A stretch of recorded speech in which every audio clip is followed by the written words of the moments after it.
Bonjour et bienvenue à vous tous mes chers amis Balance pour votre tirage général de ce mois de mars.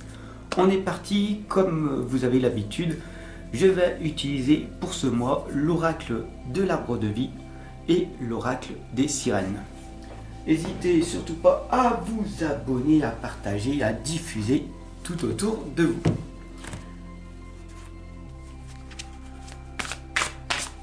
Je demande à l'univers, à la source, un tirage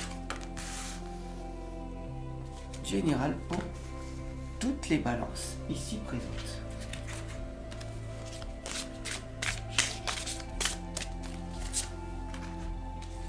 Voilà.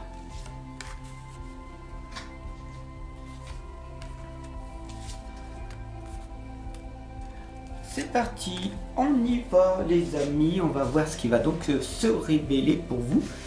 Pour ce mois de mars, on a déjà la première lame qui est la lame de l'encre, l'ancrage, la stabilité.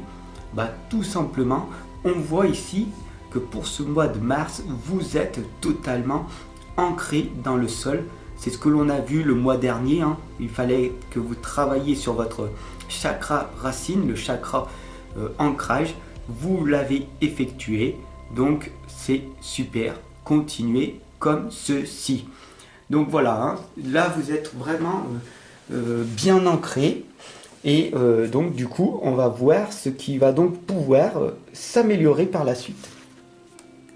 On a ici, c'est vrai qu'à l'époque il y avait cette fissure, hein, les mois précédents, il y avait une pauvreté qui s'installait en vous. Pauvreté, ça ne veut pas dire pauvreté financière, hein.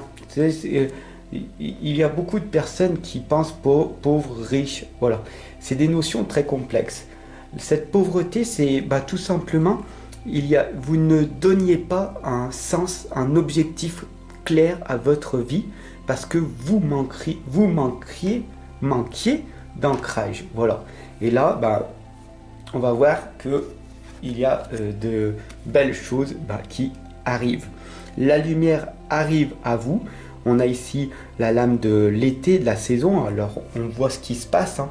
Après les mauvaises perturbations, le beau temps arrive et ça c'est magique. Parce que vous avez effectué vos méditations sur le chakra racine, hein. Parce que vous êtes ancré, que vous passez de la pauvreté à la lumière. Bien sûr, ici on a la lame de la vulnérabilité pour vous, mes chers amis Balance. Puisque vous ouvrez votre cœur et que vous n'avez pas peur de vous montrer tel que vous êtes, alors des belles choses vont vous arriver. Parce que tout est amour, ne l'oubliez pas.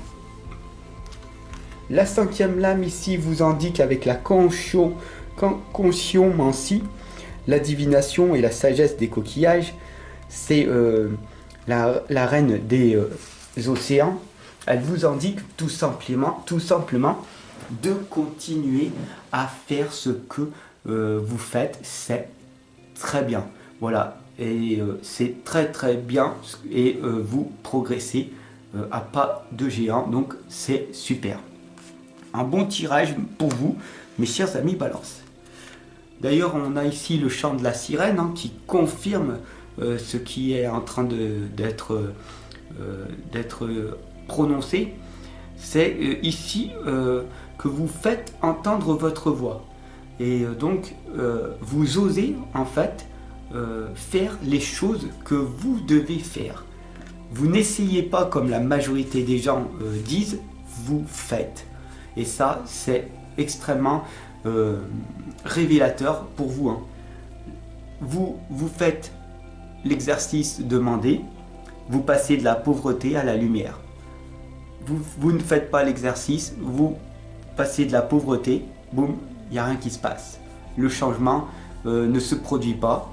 Voilà. Pourquoi? Parce que rien n'a été effectué. Et là, énormément de personnes se retrouvent dans ce point-là. Mais vous, non. Alors bravo. Vous continuez, ici on a l'alvéole, hein. Le métier, vous savez très bien que vous posez une petite graine, plus une autre, et le travail s'effectue. Une tâche à la fois. Vous faites une méditation à la fois, une guidance à la fois, vous réfléchissez, vous lisez un chapitre d'un de mes livres à la fois, une réflexion, et ça avance rapidement.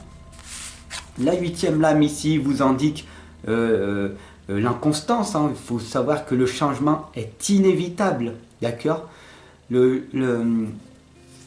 La progression, c'est un effort, d'accord. Si vous voulez faire sortir de ce cocon le papillon, il va falloir pousser fort, d'accord. Il va falloir se transformer. C'est vraiment une transformation pour vous sentir beaucoup plus léger par la suite. Le changement est inévitable. Il va falloir vous adapter en permanence. Et la 9e lame pour finir, c'est cette lame du trèfle à 4 feuilles qui vous indique chance ou malchance. D'ailleurs, ça me fait penser à une petite histoire, cette lame, l'histoire d'un paysan qui a 3 fils, et il y en a un sur les 3 qui se blesse, et tous ses voisins ils viennent, ils disent ouh là là, t'as pas de chance, hein, tu viens de perdre, t'as un de tes fils qui vient de se faire blesser. Et le paysan il répond chance ou malchance, qui sait. Et etc. Le deuxième se fait mal, le troisième se fait mal. À chaque fois, les voisins viennent et lui disent bah dis donc, toi t'as vraiment pas de chance, hein, le mauvais œil est tombé sur toi. Et à chaque fois, le paysan il répond chance ou malchance, qui sait. Et à un moment donné, à la fin de l'histoire, tout simplement, il y a la guerre qui s'installe. Et il y a un panneau où il a indiqué que tous les jeunes qui sont en forme, qui sont en pleine santé, doivent aller à la guerre. Alors, à ton avis, qui c'est qui a eu de la chance? Chance ou malchance? Qui sait?